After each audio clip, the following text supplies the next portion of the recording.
It was a Sunday like any other in the small town of Maple Heights. Church bells chimed in the distance, mothers pushed strollers down the sidewalks, and the scent of grilled hot dogs filled the air from a nearby park festival.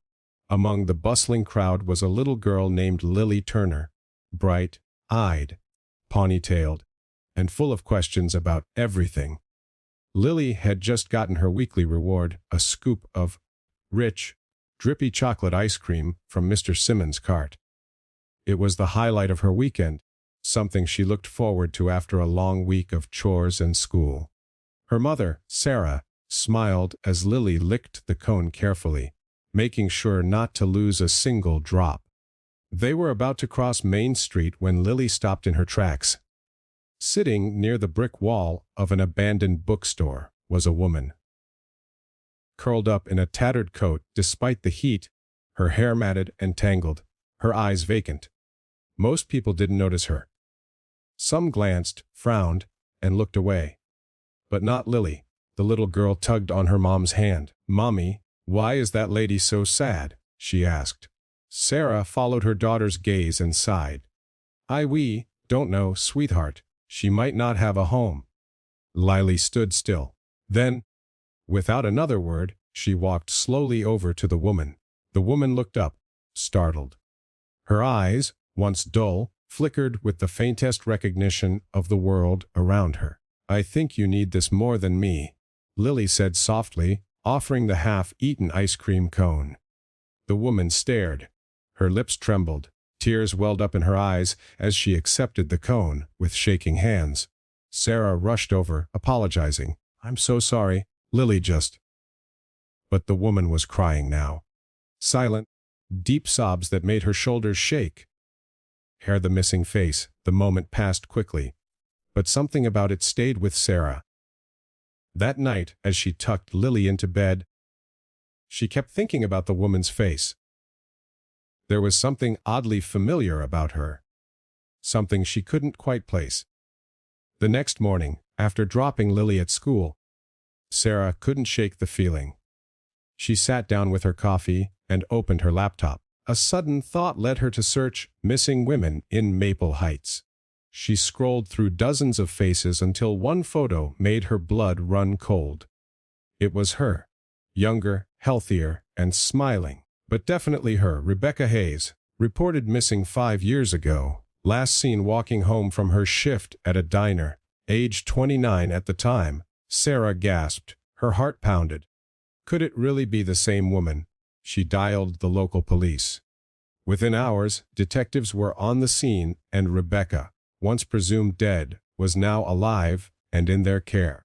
How the story unfolds. As the days passed, pieces of Rebecca's story came to light. After her shift 5 years ago, she had been attacked while walking home. The trauma led to a severe case of dissociative amnesia. She remembered nothing, no name, no home, no past.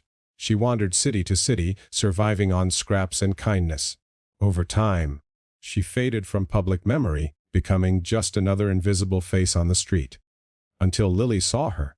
"I saw something in her eyes," Lily later told a reporter.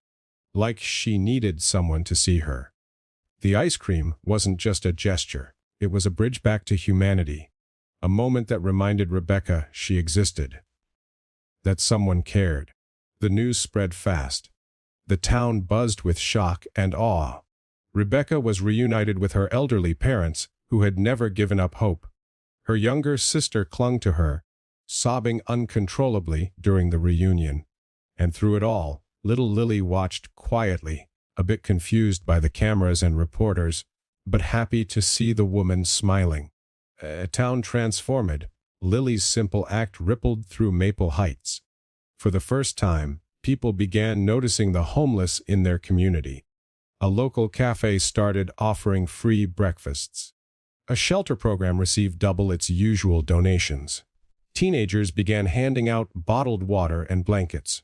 Inspired by Lily, the town's elementary school launched a compassion club to teach kids the power of small kindnesses. Meanwhile, Rebecca began the long journey of recovery. With therapy and family support, fragments of her memory started returning. She recalled her love of painting, her habit of singing along to the radio, the little hummingbird tattoo on her ankle.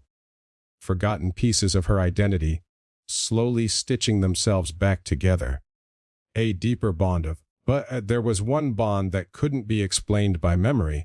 It was the one she had with Lily.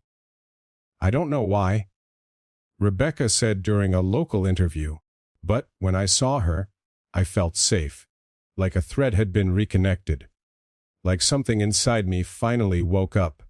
They began meeting regularly, once a week at the park. Lily would bring her a drawing, and Rebecca would bring a story. They would talk, laugh, and walk together.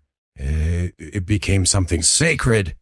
Sarah, watching from a distance, couldn't believe how one small moment had bloomed into something so powerful. Here the challenge of healing, but not all was easy. Rebecca struggled with guilt. Guilt over years lost.